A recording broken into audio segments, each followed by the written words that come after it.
자리에 착석하시고요.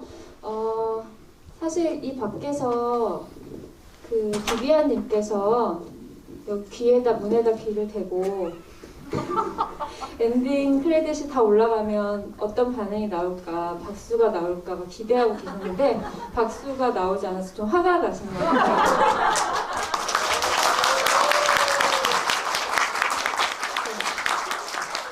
그 기세가 약간 여러분들을 호통칠 것 같아서 제가 먼저 말을 꺼냈고 인사 한 말씀씩 일단 들어볼게요.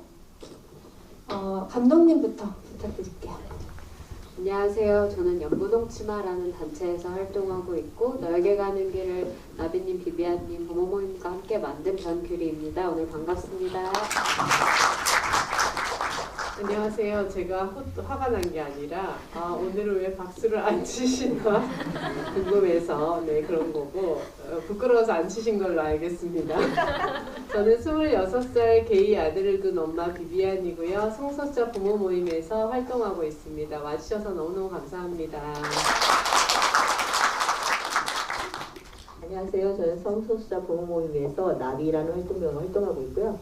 제 아이는 바이젠더, 팬도맨틱, 에이섹슈얼로서 트레디션 마치고 현재 FTM 남성으로 살아가고 있습니다. 반갑습니다. 네, 반갑습니다. 지금 뒤에 QR코드 보이시죠? 오픈 채팅방으로 들어오셔서 감상과 질문을 남겨주시면 제가 대화를 한 다음에 여러분들의 이야기를 함께 나누도록 하겠습니다. 그 연분홍 TV에서 했던 이반지아님이 진행을 김일란 감독님과 하셨던 프로그램에서 이렇게 소개를 하니까 이반지아님께서 되게 기계적이고 가열차게 외우고 다닌다라고 하셨는데요. 그런 얘기를 들으실 때 어떠셨어요? 처음에는 뭘 모르고 외웠었고 그리고 이제 뭘 모르고 외우니까 저희 아이가 붙들어 놓고 앉혀서 이렇게 공부를 해야 한다. 이걸 또 내가 공부를 해야 되냐 좀 실례를 하면서 덕분에 지금은 많이 알게 되었고 어디 가서 이제 설명도 방송에서 이제 요즘 이 영화로 인해서 방송 자주 나가는데 방송에서 이게 뭔 뜻이냐고 설명을 해달라 아주 유창하게 설명을 할 정도가 되었습니다. 네, 저도 유창하게 설명하는 모습을 여러 번 봤는데요. 개봉을 하고 1만 관객이 빠르게 넘었어요. 비비안님께서는 이 관객 수에 대해서 이게 많은 건지 아직 적은 건지 감을 못 잡고 계시길래 제가 엄청나게 빠른 속도이고 굉장히 많은 분들이 좋아해 주시는 것이다. 요즘에 1만 관객 넘기가 정말 어려워요. 되게 관용적인 표현이지만 하늘의 별달만큼 어렵거든요. 그래서 저는 굉장히 이 영화가 환대받고 있다고 생각을 해서 그것만으로도 기분이 좋은데요. 감독님은 지금 개봉 이후에 이 추세나 이런 사랑에 대해서 어떻게 느끼고 계시는지 궁금합니다. 저는 주로 이제 비비안님과 나비님이 트위터를 하시는데 그 두 분이 팔로우 수 경쟁을 하고 계세요. 실례지만 어느 정도인지 좀 여쭤봐도 될까요? 어제 1000명씩을 넘으셨는데 이제 비비안님이 한 13분 정도 앞서고 계시는데 서로 이제 가축전이네요. 네. 그걸 보면서 이제 저는 이렇게 이게 트위터를 시작한 지 개봉하고 나서 한 열흘 정도 오늘이 한 열흘째인데 그 사이에 1000명이 이제 넘으셔가지고 되게 많은 분들이 나비비안을 되게 사랑해주고 계시구나 이런 걸 느끼면서 저는 되게 감사하고 있습니다. 그게 개봉을 하면서 만드신 계정이라서 경쟁의 의미가 오히려 더 정확한 것 같은데요. 요즘에 어떠세요? 관객들 만나시면서? 사실 저는 제가 이렇게 관객과의 대화에 와서 늘 에너지를 되게 좋은 에너지를 많이 받아서 저는 사실 일정이 많아도 많이 힘들지 않거든요. 그리고 에너지를 더 저한테 이제 사랑을 주시는 게 저는 느껴지고 또 제가 여러분한테 도움이 될 수 있다는 존재가 된 게 저는 되게 제가 뿌듯하고 그래서 이 관객과의 대화를 굉장히 선호하고 이 관객과의 대화에서 제가 트위터 얘기만 하면 팔로워 수가 또 막 늘어나더라고요. 그래서 아주 관객과의 대화 끝나고 트위터 찾아보고 이러는 재미로 하루하루를 보내고 있습니다. 네. 나비님은요? 여러분 여기 비비안님 트위터에 김모부에 속지 마십시오. 뻥이에요. 이렇게 험담을 하시고 네. 홍대 진영을 끌어내리시고 네. 재미있습니다. 제가 이 극장에 들어오기 전에 잠시 앉아서 두 분을 뵀는데 병규리 감독님과는 여러 번 뵀지만 두 분을 실제로 뵙는 건 저도 처음이었어요. 근데 좀 놀랬던 것은 영화에서 제가 느꼈던 에너지가 그대로 현실 세계에서 펼쳐지고 있다는 것이 놀라웠고 이 스크린을 통해서 사람을 봤을 때는 어떤 에너지가 달라지거나 조금은 더 어떤 분들은 실제로 만났는데 더 그 정도의 에너지가 느껴지지 않는다던가 그런 적이 많았는데 그대로 그 느낌 그대로 현실 세계에서 스크린에서 튀어나온 듯이 계셔가지고 제가 감독님이 정말 이분들을 잘 이해했고 이분들의 매력을 영화에 잘 담으셨구나라는 다시 한번 감탄이 들더라고요. 이분들에 대해서 영화로 담을 때 어떤 것들을 유의하거나 또 어떤 원칙이 있으셨는지도 궁금해요. 사실 이제 두 분 다 엄청 그러니까 원래 성소수자 부모라고 하면 이제 그 카메라에 노출되거나 혹은 이제 자신의 삶이나 이런 것들이 이제 드러나는 것 이런 것들에 좀 갈등을 하지 않을까 이렇게 생각해 보기도 하는데 사실 두 분 다 별로 그런 게 없으셨고 이제 비비안님 같은 경우는 이제 촬영하면서 이제 가끔 이제 영화에 보시면 되게 많이 우시잖아요. 자기 말씀하실 때마다 되게 많이 우시는데 언제 한번 이제 인터뷰를 하시다가 눈물을 보이시고 이제 눈물을 닦고 카메라를 끄니까 하시는 말씀이 감독님 저 여기서 울면 되는 거였죠? 이렇게 말씀하시는 거예요. 계산하기 되시면서 그래서 그럴 정도로 되게 카메라 앞에서 자신을 드러내거나 자신의 감정 그다음에 지금 겪고 있는 어떤 갈등이나 마음의 혼란 같은 것들을 말씀해 주시는 솔직한 그런 모습들을 되게 많이 목격했기 때문에 그러한 장면들을 좀 영화 안에 잘 담았으면 좋겠다 이런 생각들을 되게 많이 했었고 이제 나비님 같은 경우도 이제 사실 이제 여성으로서 되게 멋있다라는 생각을 많이 했어요. 처음에 이제 생애사 인터뷰를 하고 나비님의 그 소방서에 근무하시는 소방서에 가서 촬영을 한 것이 이제 현장 촬영으로는 좀 처음이었는데 나비님이 이제 그 아래 이제 직원분들이 있고 이제 고기를 막 이제 소방서 직원분들이 굽고 있고 나비님은 이제 앉아서 잘 굽고 있니 이렇게 이렇게 보시고 아 저분의 캐릭터는 저렇구나라는 걸 알았는데 저런 모습이라면 되게 멋진 여성으로서도 되게 멋진 장면을 이렇게 건질 수 있지 않을까 이런 고민을 했었어요. 그래서 꼭 엄마로서 다뤄질 때 단순히 약간 가사노동을 한다거나 여성이 혹은 이제 사회적 지위를 어쨌든 갖고 있는 사람인데 그런 부분들을 좀 조명하면 좋겠다. 거기서 이제 엄마나 여성으로서의 이야기가 시작되었으면 좋겠다라고 생각을 했던 부분이 있는데 그래서 나비님이 처음에 이제 그 소방서에서 이제 그 아침 교대 근무 그거를 하는 장면을 너무 찍고 싶어서 네, 나비님도 주인공으로 섭외하게 됐습니다. 그 모습이 아까 김머부 코스프레라고 하셨는데 또 본인도 있잖아요.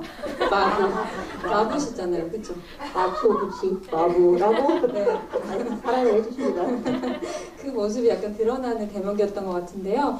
사실 이렇게 실제로 땅에 발을 딛고 살아가는 인물들을 다루는 다큐멘터리를 만들 때는 감독님들이 가장 신경 쓰시고 경계하는 지점이 내가 이분들의 삶을 왜곡하거나 어떤 식으로든 좀 자기적으로 개입하지 않기를 바라는 그런 목표가 있으실 것 같아요.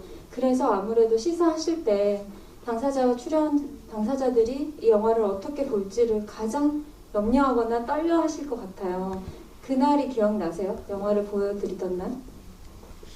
사실 이제 기자님이 말씀해 주신 것처럼 진짜 그 순간 그 영화를 어느 정도 이제 편집을 하고 나서 가편 시사를 할 때가 가장 떨리고 한편으로 기대되고 이런 순간인 것 같아요. 그래서 처음에는 이제 나비님 댁과 이제 비비안님 댁에 나눠서 이제 각각 보여드리러 이제 영화를 보여드리러 찾아갔었고, 근데 그때 이제 비비안님은 일단 본인이 나오시는 장면에 모두 다 눈물을 보이시면서 영화를 보시더라고요. 나비님 장면도 울었고, 근데 이제 어쨌든 그런 모습을 보면서 이제 그때 예주님도 같이 있었고, 성주님도 같이 있었고, 그다음에 지민님도 같이 있었고, 같이 영화를 봤는데 그때도 되게 감사하기도 했고, 그다음에 나비님은 저는 그래도 눈물 한 방울은 흘리실 줄 알았는데 안 흘리셨어요? 안 흘리시더라고요. 그냥 괜찮네 영화가 이렇게 굉장히 객관적이고 냉철하신 관계 깔끔하다 이러셔가지고 깔끔하다. 네. 근데 이제 그렇게 보고 그다음에 다 같이 이제 작은 극장을 빌려서 부모 모임 분들이랑 또 당사자분들이랑 이제 큰 약간 작은 극장에서 이제 가편 시사를 했었는데 그때 성준 어머님 인사님도 오셨어요. 그래서 오셨는데 이제 어머님이 보시고 이제 한 명씩 돌아가면서 소감을 말할 때 가장 그 이야기가 인상적이었는데 이제 자신은 뭐 이제 성준이의 이야기도 좋고 예준이의 이야기도 좋았지만 한결이가 저렇게 살아가는구나라는 거를 알 수 있어서 너무 자기는 좋았고 자기도 많이 공부가 됐고 배움이 됐다라는 얘기를 해주셨을 때 가장 인상적이었던 것 같습니다. 네. 감독님이 저렇게 말씀을 잘하시는데 지금까지는 말씀을 아끼고 계셨더라고요. GV 같은 데서. 그래서 아까 본인은 날로 먹고 있다라고 말씀을 하셔서 제가 마이크를 좀 더 드려보았고 감독님 입장에서 두 분의 이제 감상을 말씀해 주신 것이고 이제 본인들에게 좀 들어보고 싶은데 나비님은 영화 처음 보셨을 때 어떠셨어요? 영화 처음 봤을 때 저는 영화가 매끄럽게 잘 집중이 됐는데 좀 이상하더라고요. 아니 성소수자 부모 모임을 찍는데 왜 우리 둘이 지금 주로 나왔죠? 본인이 주인공이라는 걸 모르셨군요. 네. 중간중간에 감독님이 이제 나비님이 주인공이세요. 그래서 저는 이렇게 받아들였죠. 그렇죠. 우리는 모두가 주인공이죠. 찍는 분량이 꽤 많네 이렇게 생각하셨어요. 저는 이렇게 제가 전북 군산 사는데 군산도 몇 번 내려오시고 해서 또 다른 지방에 사시는 부모님들한테도 많이 가서 찍으셨거든요. 그래서 참 고생하고 애쓰시는구나. 나는 이제 비비안이처럼 밥을 잘 해줄 수가 없으니까 이불 빨아서 잠이라도 재워 보내야지. 저 정도 생각을 했었죠. 근데 실은 정말 많은 부모님들을 찍었고 지금 영화에 나온 분은 뭐 많지 않았지만 실은 저희 부모님들이 지금 정말 영화를 같이 찍고 같이 개봉을 하고 있거든요. 실은 뭐 각각 갖고 있는 종교 며칠 있으면 목사님들 다 모셔다가 시사회 할 거고 신부님 선생님들 정말 많이 보고 계시고 종교적인 또 각각 근무하는 어떤 사회학 혹은 뭐 어떤 학문 하시는 분들 또 따로 모여서 다 시사회를 하고 계세요. 심지어는 자기 친척 강릉에 있는 언니한테 얘기해서 동네 할머니들까지 다 모시고 극장에 가시고 그래서 부모님들이 전부 다 같이 만든 영화죠. 지금 열심히 다 같이 뛰고 계시고요.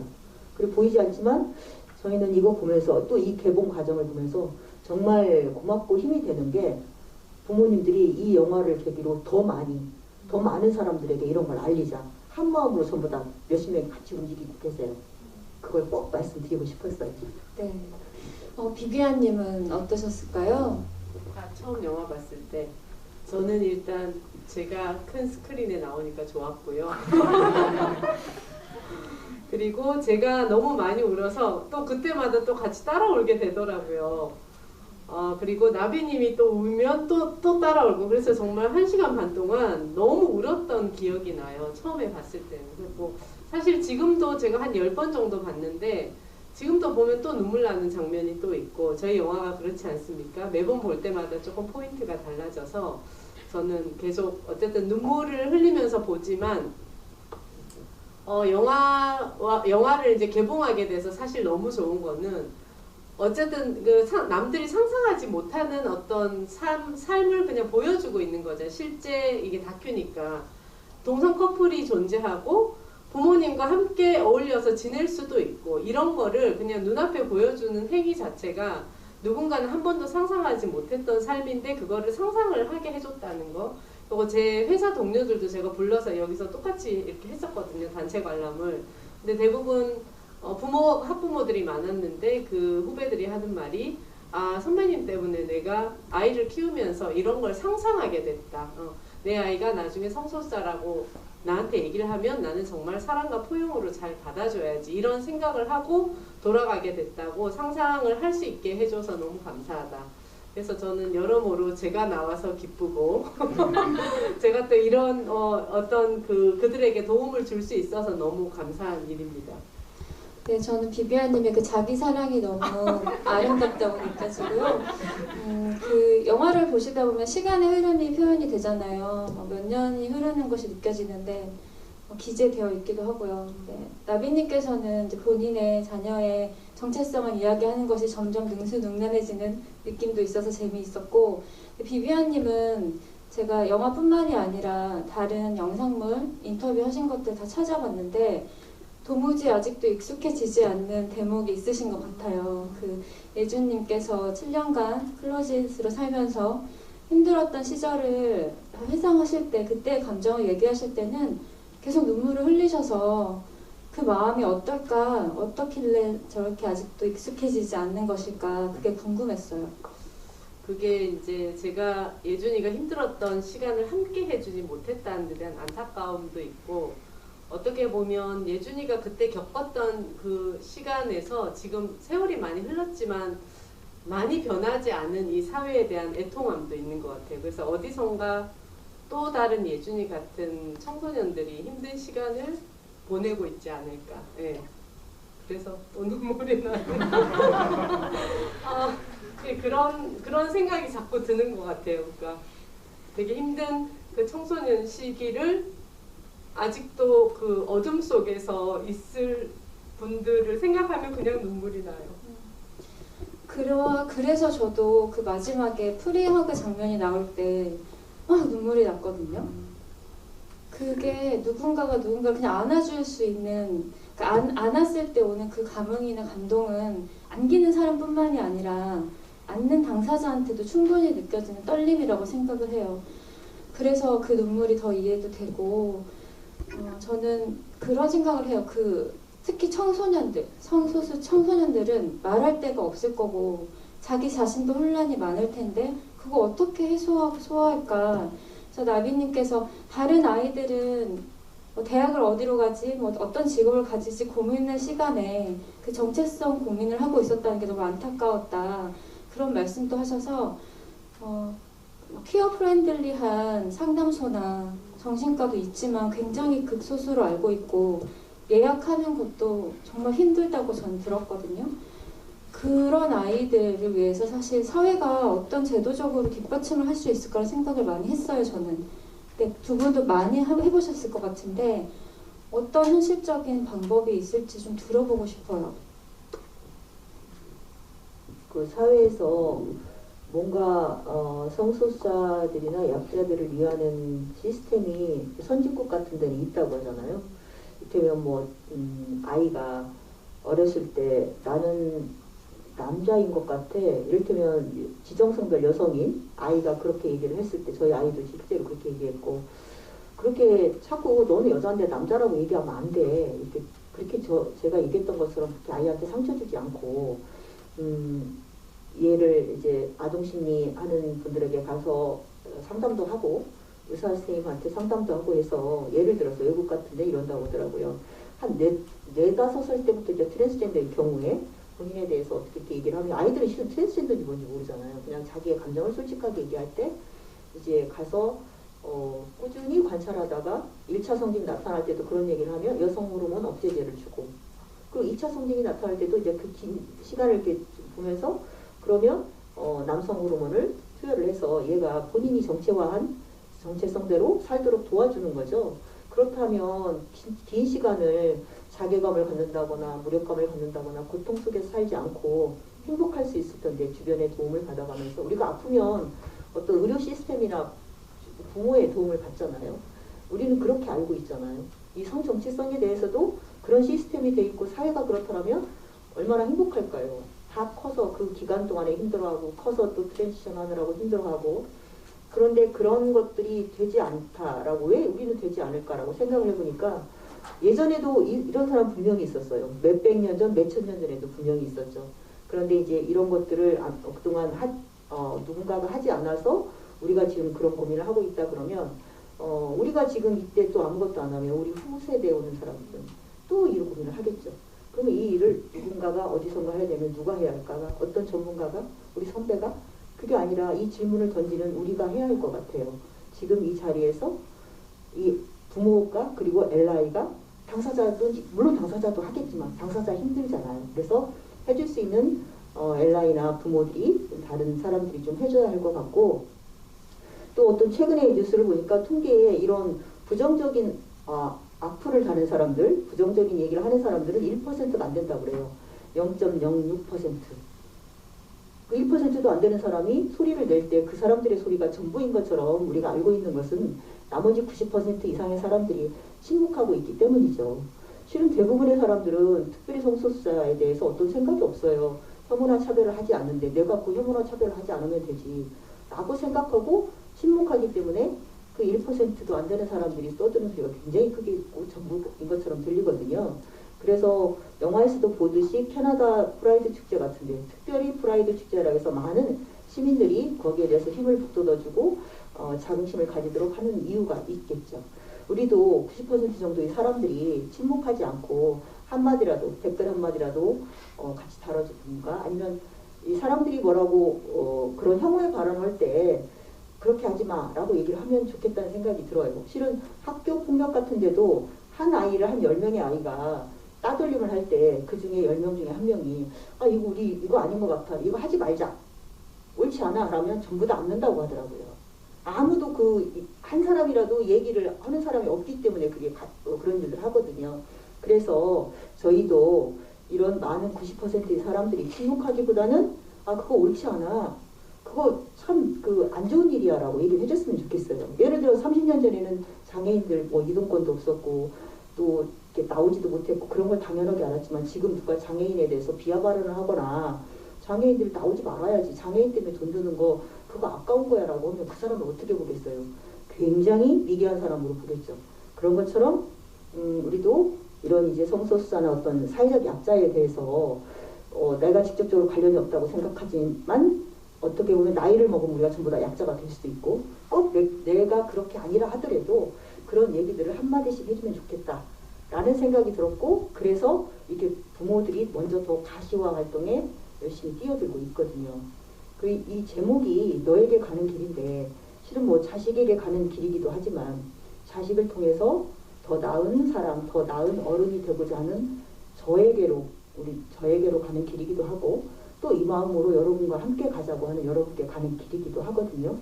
이런 영화나 이런 기회를 통해서 여러분과 함께 그 마음을 나누면 좋겠고, 또 이렇게 환대하는 마음으로 이 자리에 와주셔서 저희가 또 한 번 힘을 받고 갈 것 같습니다.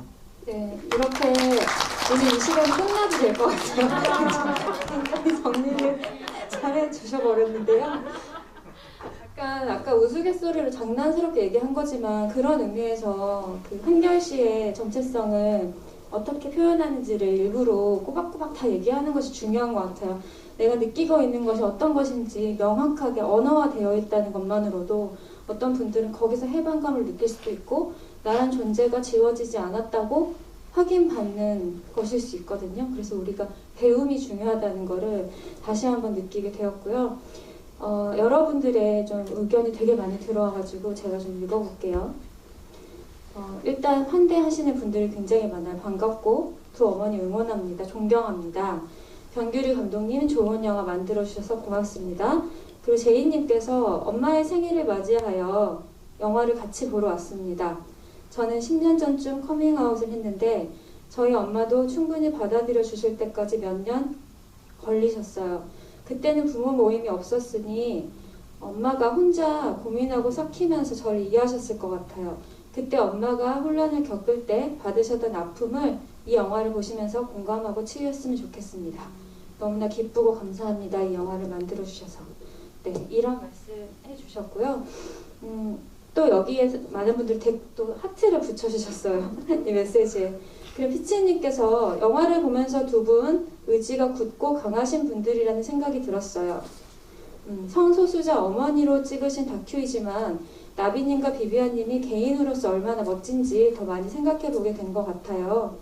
그래서 이런 커밍아웃으로 인해서 성소수자에 대한 관점 외에 본인의 인생관, 마음가짐에 어떤 변화가 있었는지 궁금합니다 라고 말씀해 주셨는데 비비안님이 이번 대답해 주실까요? 일단 제가 커밍아웃 받기 전에는 굉장히 그냥 평온한 삶을 사는 아주 나는 선량한 시민이다 라는 생각이 있었어요. 근데 아예 커밍아웃을 받고 보니 제가 굉장히 편견이 가득한 사람이라는 걸 깨달았고, 아까 나비님 말씀대로 내 일이 아니라고 사회적 약자에게 관심 두지 않았고, 나는 그러면서 좋은 사람이야 이렇게 생각하면서 스스로 살고 있었거든요.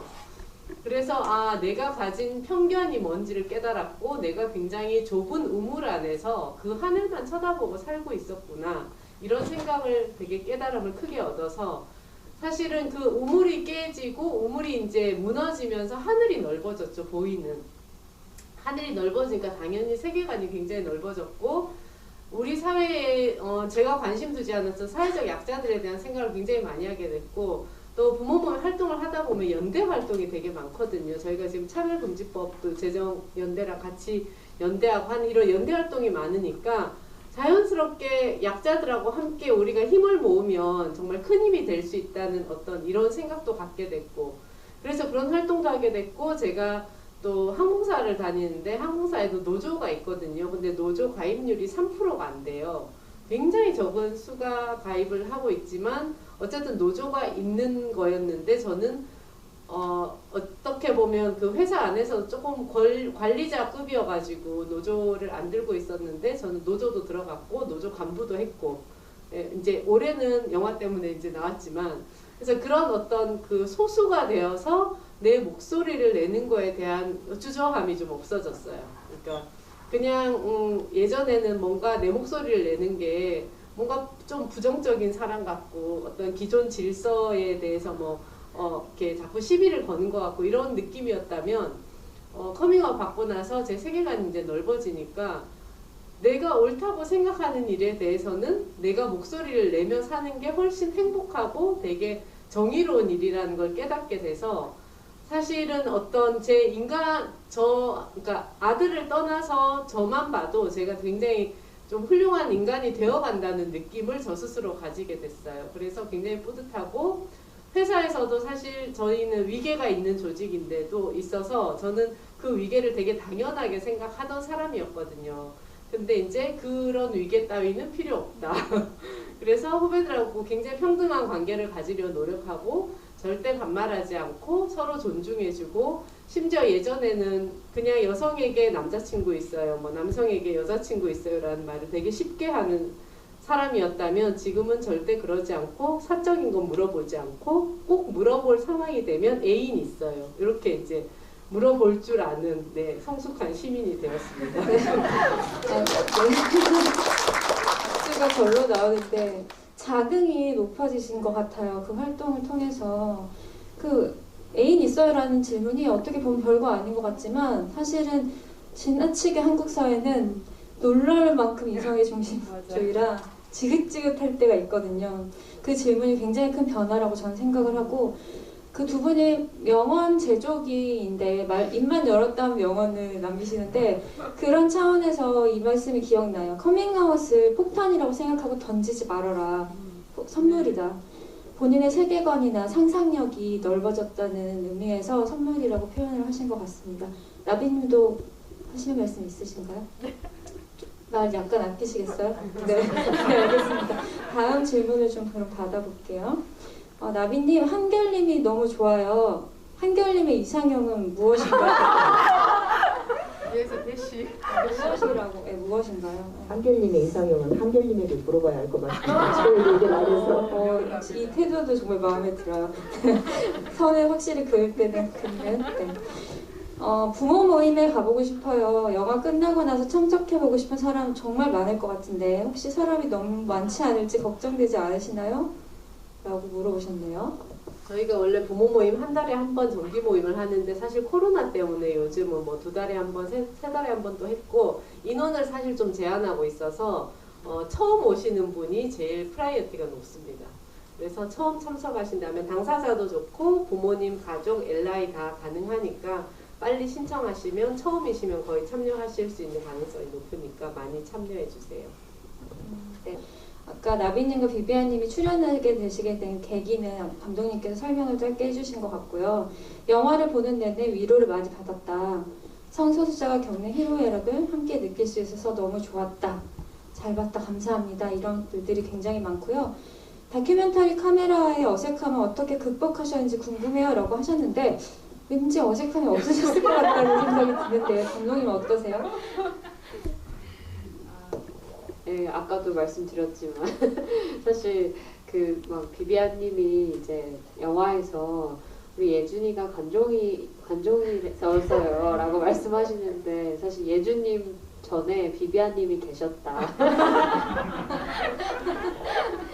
아니 정말 두 분 다 너무 신기하게 사실 이렇게 카메라와 이제 그 주인공 간에 이제 거리를 좁혀야 하는 충분한 시간은 그래도 있는 것 같아요. 그래서 저도 이제 한 8개월 정도 이제 사전 취재를 다니면서 정기 모임이나 그다음에 부모님들이 많은 지역에 이제 행사나 혹은 라이브 활동을 하러 다닐 때마다 저도 많이 같이 따라가서 촬영도 하고 그다음에 그 현장에서 주고받는 이야기나 혹은 고민거리 이런 것들도 많이 듣고 공부를 할 수 있는 시간이 됐는데 그래도 이제 개인을 이제 찍게 될 때 약간 이렇게 이질감 같은 게 당연히 있을 수밖에 없다라고 생각을 하고 카메라가 내 삶을 계속 기록한다라는 것의 의미가 사실 되게 누구에게는 되게 무겁기도 하고 검열하기도 하고 그다음에 또 계속 카메라를 통해서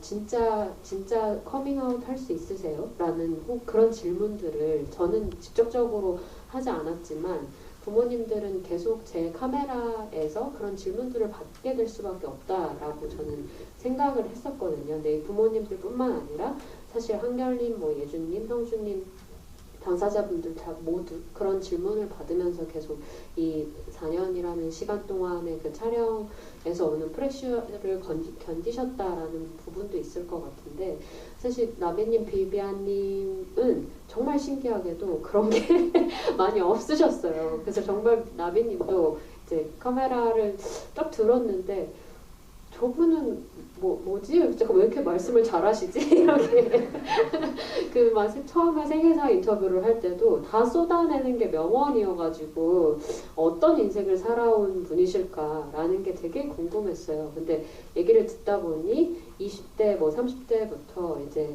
페미니스트로서 자신을 페미니스트로서 생각하고 그다음에 이제 가풍 여성들과 연대해 오기도 하셨고 그런 얘기들 그런 선택을 되게 많이 하면서 또 살아오셨던 분이더라고요. 그래서 그런 분이 이제 이 영화에서 그러니까 성소수자 부모라는 어떤 새로운 정체성을 통해서 과연 또 어떤 선택을 하고 한결님의 그 성발정전과 트랜지션 과정에서 어떻게 또 성장하실 수 있으실까 이런 것들이 되게 궁금했었고 근데 비비안님도 사실은 이제 그 지민님과 꽁냥꽁냥 하시지만 이분이 생각보다 되게 터프하세요. 되게 터프하시고 그 항공 승무원들 사이에서 되게 멋진 매니저님, 리더로서 활동하시는 이야기들을 저는 되게 많이 들었는데 물론 이제 그 회사 안을 찍을 수는 없었지만 이제 그러한 장면들이나 이야기들을 좀 들으면서 두 분을 이제 찍으면 좋겠다. 그리고 더 많이 이렇게 해봐야지라고 했는데 사실 두 분이 정말 그런 어떤 이질감 없이 카메라를 정말 두려워하지 않으셨다라는 게 제가 아무래도 두 분을 이제 선택하게 된 가장 큰 또 이유 중에 하나가 아닐까. 네.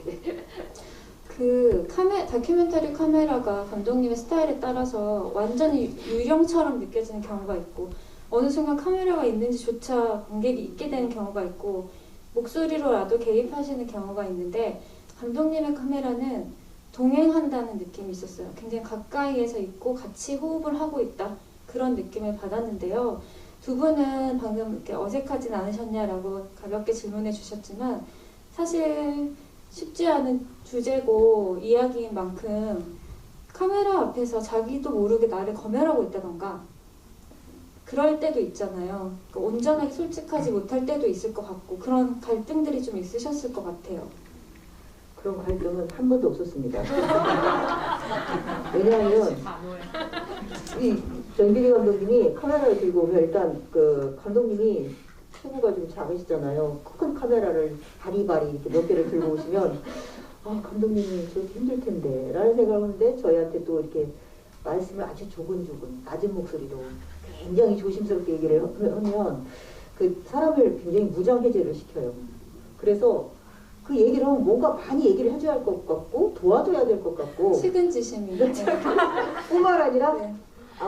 막 얘기를 하면서 내가 아무에게도 평생 해본 적도 없고 써본 적도 없는 얘기를 왜 여기 이 자리에서 하고 있지? 하는 생각이 들 만큼 사람을 이렇게 모든 걸 다 끄집어내게 하죠. 무장해제 시키고 감독님 말씀하신 것처럼 카메라를 들이댄다는 것은 계속 질문을 한다는 것인데 저도 정말 한 번도 해보지 않았던 그런 많은 것들을 감독님 앞에서 끄집어내고 해서 이런 생각이 들더라고요. 친한 가족이나 친구에게도 실은 내 모습이 한 30%, 40% 정도만 보이지 다 보이지 않거든요.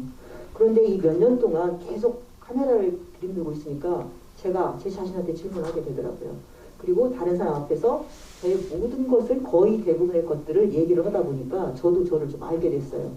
이걸 찍으면서 영화와 상관없이 그런 경험을 갖게 되었으니 카메라가 이게 있다는 것에 대해서 나중에는 처음에는 아까 말씀한 측은지심 정도로 했다가 나중에는 카메라 앞에서 정말 내가 어떤 얘기가 나올지 저도 놀랍더라고요. 저도 좀 기대가 되더라고요. 나중에. 감독님이 굉장히 좋은 인터뷰어였구나. 그쵸? 네. 좋은 인터뷰어는 약간의 상담사 같은 그런 기능도 있잖아요. 잠깐 얘기를 네, 네.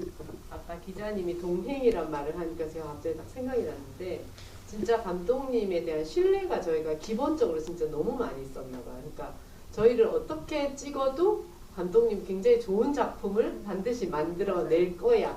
네, 그 신뢰가 되게 바탕에 깔려 있어서 인터뷰를 많이 한다고 막 자주 와도 저희가 정말 성심성의껏 하게 되는, 네, 그래서 그 기본적인 신뢰관계에서 저희가 출발을 해서 어떤 거부감도 없었고 어쨌든 감독님이 원하신 대로 내가 다 얘기를 해줘야 된다는 약간 이런 생각. 예.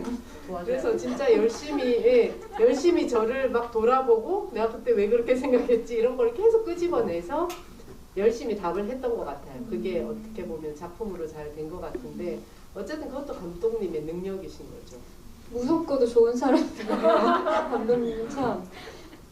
이 질문도 저는 인상적인데요. 나비님의 절제된 단정한 감정 표현이 남초 직장에서 오래 근무하신 영향이 있나 하는 생각이 들었습니다.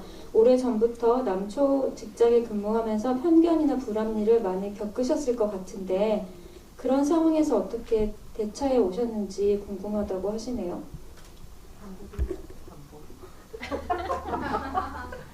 네, 제가 지금 38년째 근무를 하고 있는데 저희 소방 조직이 아직도 여직원이 8%거든요.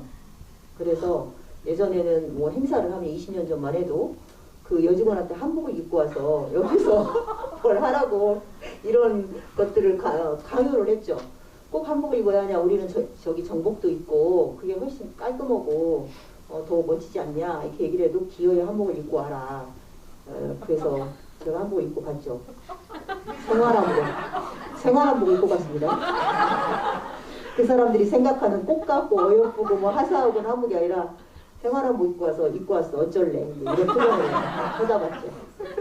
그래서 결국 제가 근무하면서 느낀 건 어느 집단이든 사회든 어떤 거기에 소속돼서 맞춰서 살면 편안하긴 하지만 그러면 변화는 없는 것이고 변화가 있기 위해서는 그 평온함의 균열을 일으킬 수밖에 없는 거고 평온함의 균열을 일으키면 욕을 먹겠지만 그 욕이 두려워서 맞춰주고 살다 보면 제 존재가 부서지잖아요. 그건 성소수자도 마찬가지일 것 같아요. 부모님 가장 사랑하는 부모님의 평온을 깰까봐 거기서 맞추다 보면 커밍아웃을 해야 할 때 안 해도 되지만 해야 할 때 하고 싶을 때도 해야 되잖아요. 그런데 그 부모님의 평온함을 깰까봐 그걸 못하면 내 존재가 부서지잖아요. 그러면 어쩔 수 없이 존재가 부서지는 게 더 큰일이기 때문에 부모님의 평안 정도야 깰 수밖에 없는 거죠. 또한 조직의 어떤 변화를 위해서는 그 윗사람들의 그런 그 평온함 정도야 깨져야죠. 그런 생각으로 살았기 때문에 실은 제가 최근에 7월 달에 소방공무원 노조가 생겼거든요. 법적으로 허용이 돼서 제가 소방공무원 노조 위원장입니다.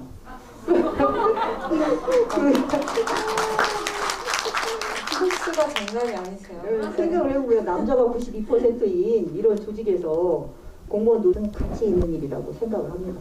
네. 또 이 얘기를 듣다 보니까 비비안님께 궁금한 게 생겼는데, 비비안님의 직장은 또 그 여성에게 부여되는 편견과 규정이 굉장히 많은, 이미지 규정이 많은 그런 직업이라고 저는 생각을 하는데요. 어떠셨는지 궁금해요. 그렇죠. 저희도 여성이 굉장히 많고, 근데도 심지어 그 관리자급은 거의 남성이 조직이거든요. 근데 저는 그 조직에서 지금 30년 다녔는데, 예준이 커밍아웃 전에는 그런 구조 자체가 되게 불합리하다는 생각도 별로 못하고 그냥 좀 당연하게 받아들이고 살았던 것 같아요. 그냥 남성 관리자들 밑에 여성 그 현장 직원들이 많은 상태를. 근데 이제 커밍아웃 받고 나서 보니까 아, 이거 되게 불평등하구나. 여성이 이렇게 많은 조직인데. 그래서 그런 생각을 하게 됐고, 어쨌든 저도 조금 이 조직의 균열을 내야 되겠다는 생각으로 노조도 들어가게 됐고, 노조에서 활동도 하게 됐는데, 사실은 제가 이제 좀 오래 다녀서 이제 저는 비행기에서 사실 사무장급이거든요. 근데 그 대부분 남성들은 그 편견이 있잖아요. 여자가 맨 윗사람일 리가 없다. 그래서 저한테도 어떤 상황이, 나쁜 상황이 생겨서 이제 후배들하고 뭐 일이 생겨서 제가 해결하러 가면 당신 말고 더 높은 사람 데리고 오라고 하는 말을 아직도 해요. 근데 제가 이렇게 나이가 많은데도 아직도 당신 말고 더 높은 사람 데리고 오라고 하는데, 제가 그럼 그러죠. 제가 그 제일 높은 사람입니다. 멋있어요. 근데 이제 그러면 이제 약간 놀래지만 또 여성이니까 약간 차별적인 발언을 하고, 심지어는 뭐 욕을 하는 사람도 있어요. 저는 사실 비행기에서 내려버립니다. 뜨기 전이면. 예, 저희가 또 법적으로 그걸 또 보호받고 할 수 있거든요. 저한테 폭언을 하거나 욕을 하면 저는 저 손님 때문에 이 많은 손님들의 안전을 내가 책임지고 가야 되는데, 저 손님 때문에 나는 지금 심장이 뛰고 도저히 업무를 수행할 수 없다. 이게 이제 이유가 되기 때문에, 그래서 문이 열려 있는 상황에서는 기장의 허락을 득해서 손님을 내려버린 일도 있고, 아무튼 그래서 이제 제 나름대로 어떤 내가 부당한 대우를 받았을 때는 꼭 목소리를 내려고 하는 편이고, 또 후배들한테도 그렇게 얘기해요. 뭐 그렇게 우리가 욕을 들으면 당연히 저한테 지금 이렇게 욕하셨습니까 하고 되받아치고 해결하면 되고, 안 되면 나를 불러라. 그렇게 해서 해결을 몇 번 해주고 하니까 이제 사실 소문이 좀 났죠. 그래서 제가 같이 함께 비행 가는 후배들 입장에서는 저 사무장님은 내 할 일만 똑바로 하고 내가 어떤 부당한 일을 당했을 때 항상 그거를 해결해 주시는 분. 그래서 저는 좀 그 이후로 되게 편안하게 늘 비행해서 모두가 최선을 다해주고 저를 서포트 해주니까 저는 좀 잘 다니고 있거든요. 그래서 약간 이런 경험들을 하면서 내가 되게 뭔가 약간 이 조직에서 그래도 조금씩, 그러니까 대부분은 사실 못 그래요. 왜냐하면 이렇게 내가 여성성을 좀 부각시키는 직업이라고 해야 되나, 좀 그렇긴 한데 시대가 많이 바뀌었잖아요. 예. 그러니까 좀 이런 생각을 하는 분들이 많아져야 되는데, 제가 어쨌든 그런 일을 조금씩 해나가고 있어서 좀 뿌듯합니다. 네. 자신이 있는 자리에서 조금씩 균열을 내는 행위가 저는 굉장히 중요하다고 생각해요. 그게 당장은 가시화되지 않더라도 2회차 애인과 보러 오셨다는 분이 오늘도 울고 웃으며 재미있게 봤습니다.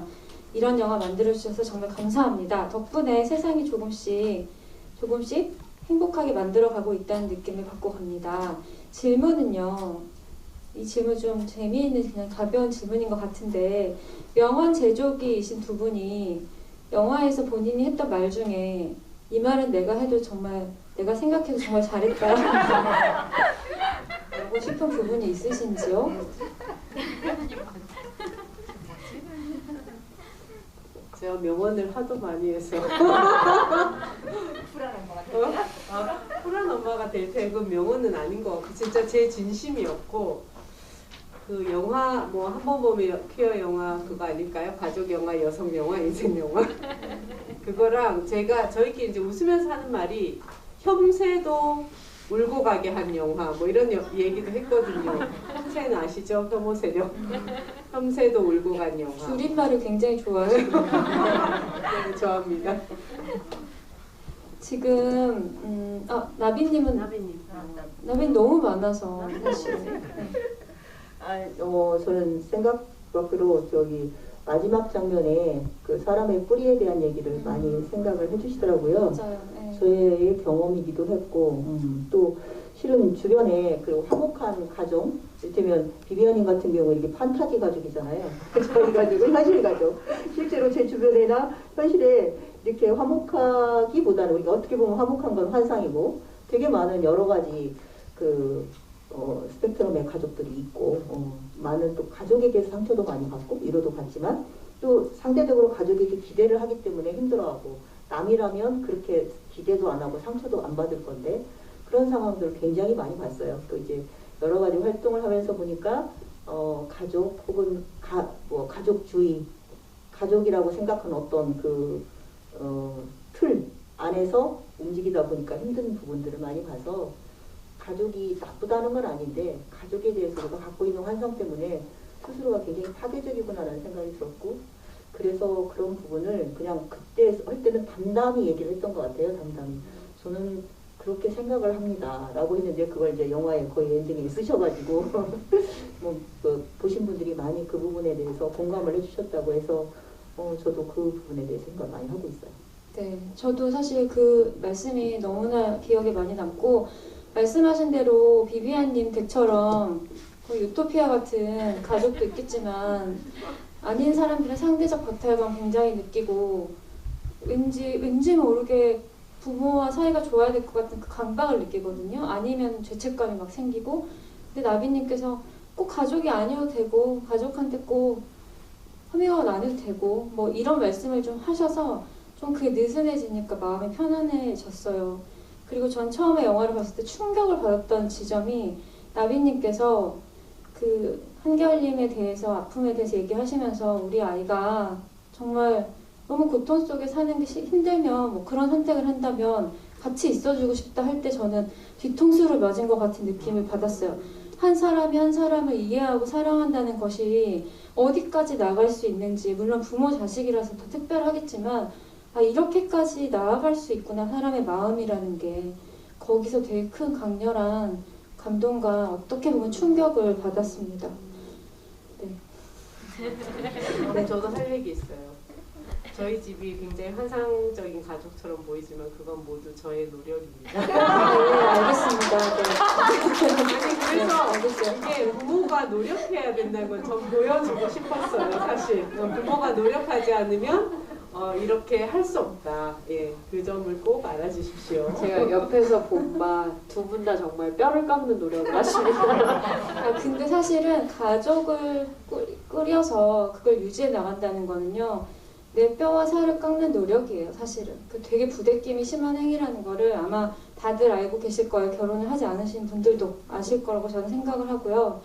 이건 질문은 아니지만 여러분들이 좀 듣고 얘기를 해주실 부분이 있을까 해서 읽어보는 건데 튜브낀 튜브님께서 영화 정말 잘 봤습니다. 커밍아웃 주저하게 되는 부분 중에 하나가 저는 평생 게이로서 제 삶을 지인들에게 숨기며 부정하는 경우가 많은데 아직 한국 사회에서는 주변에서 뭐 아들 결혼 안 하냐? 여자친구 없냐? 라고 했을 때 숨길 수밖에 없어서 부모님께 너무 미안한 감정이 든대요. 아우팅이 아니라는 상황에서 그런 상황이었을 때 마음이 어떠셨을지 궁금하다고 많은 것을 얻고 간다고 하시네요. 저도 처음에 사실 커밍아웃을 하게 된 게 그런 얘기를 너무 많이 하는 거예요. 그러니까 저는 여성이 많은 조직에서 일을 하니까 친근감의 표현으로 가족사를 이제 물어봐 주잖아요. 뭐 아들은 키가 크냐, 뭐 키가 크다, 뭐 여자들한테 인기가 많겠다.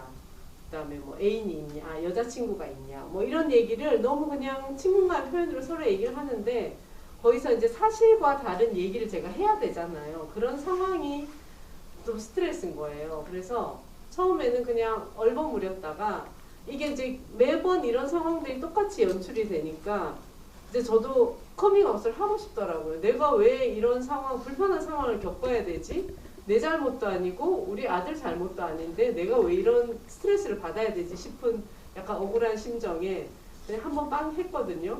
우리 아들 게이야, 다 소용없어. 이렇게 얘기를 하니까 되게 시원한 거예요.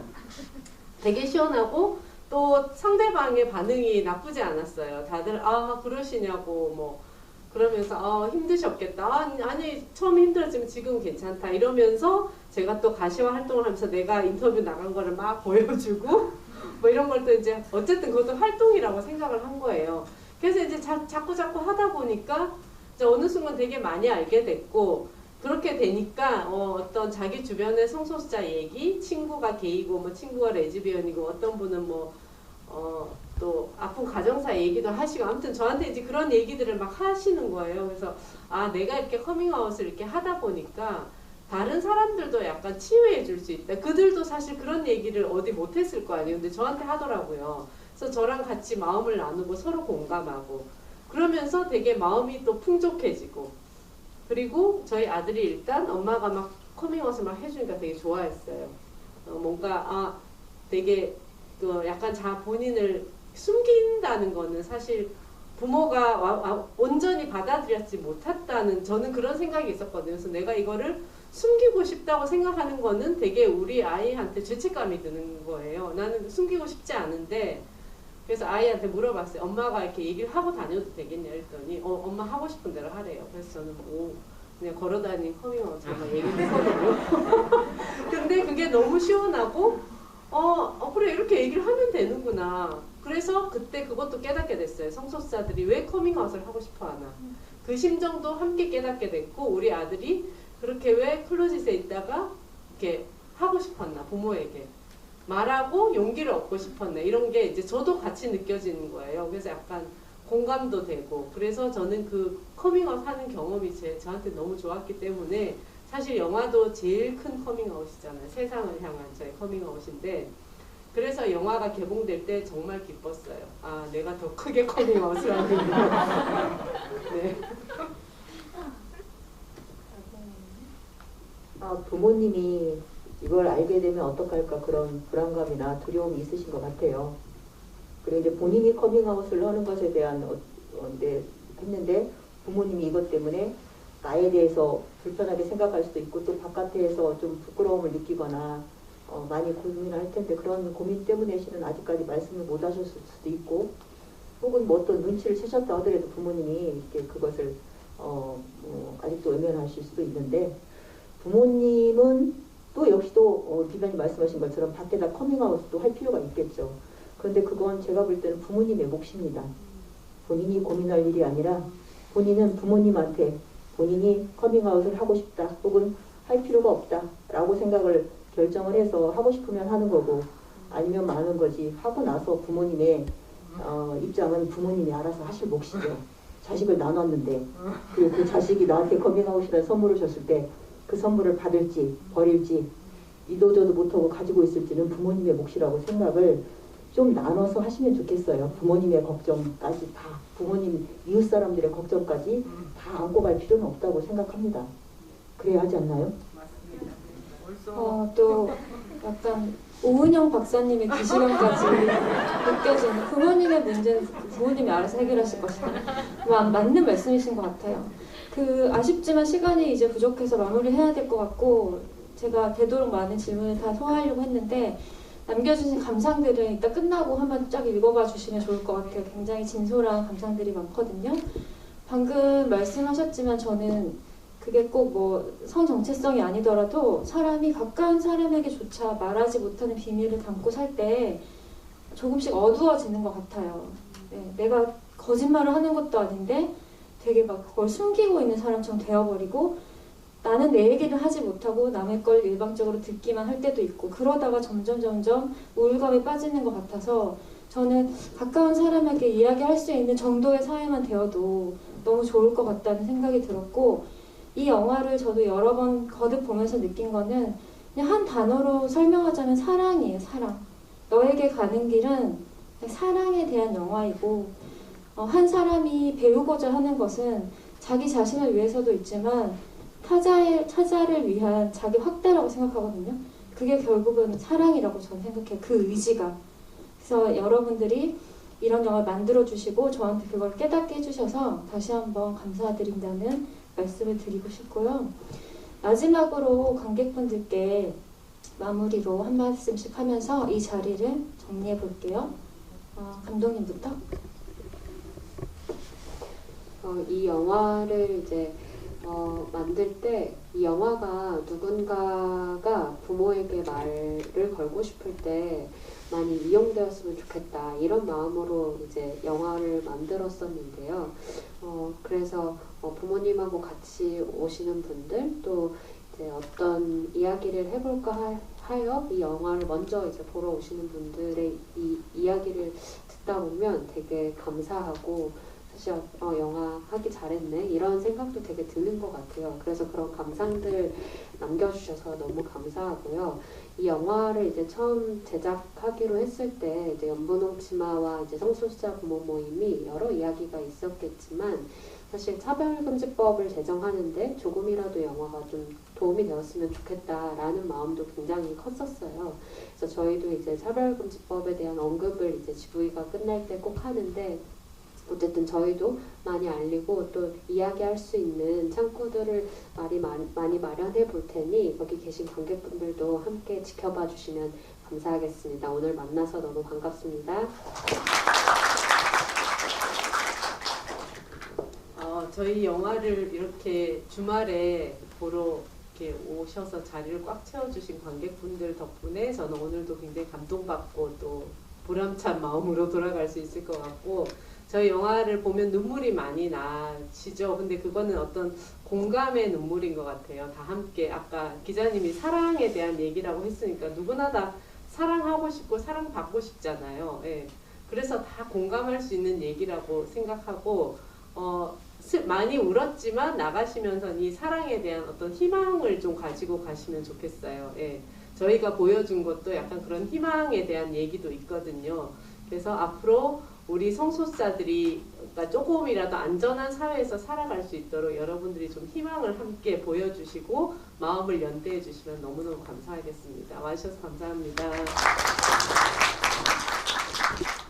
예전에는 커밍아웃 할 때 부모님께 권해드린 영화로 바비를 위한 기도를 권했는데 이제는 너에게 가는 길을 권한다고 하더라고요. 실은 바비를 위한 기도에 그 엄마가 바비의 엄마가 나중에 그 얘기를 해요. 나는 동성애를 하면 지옥 간다고 얘기를 했는데 실은 지옥을 만드는 건 나였다. 내 아들에게 지옥을 만드는 건 나였다. 그렇게 얘기를 하는데 여러분들 중에 혹시라도 주변에 혹은 여러분들 중에 성소수자가 있다면 본인의 존재를 받아들이지 못하는 부모나 사회가 있다면 그건 부모나 사회가 뭔가 미숙하고 부족한 거죠.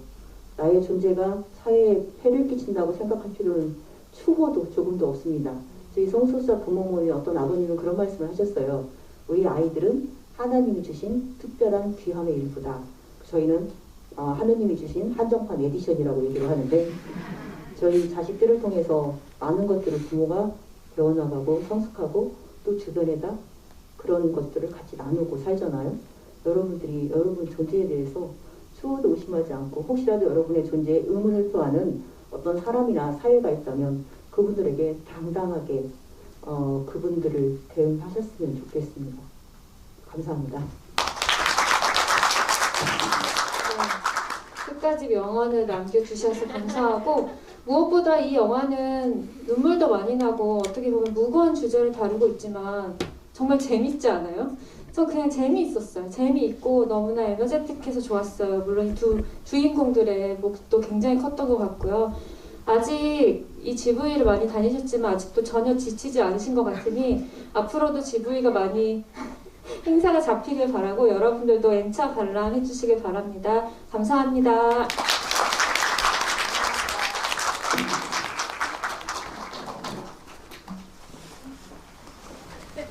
사진 찍고 가세요.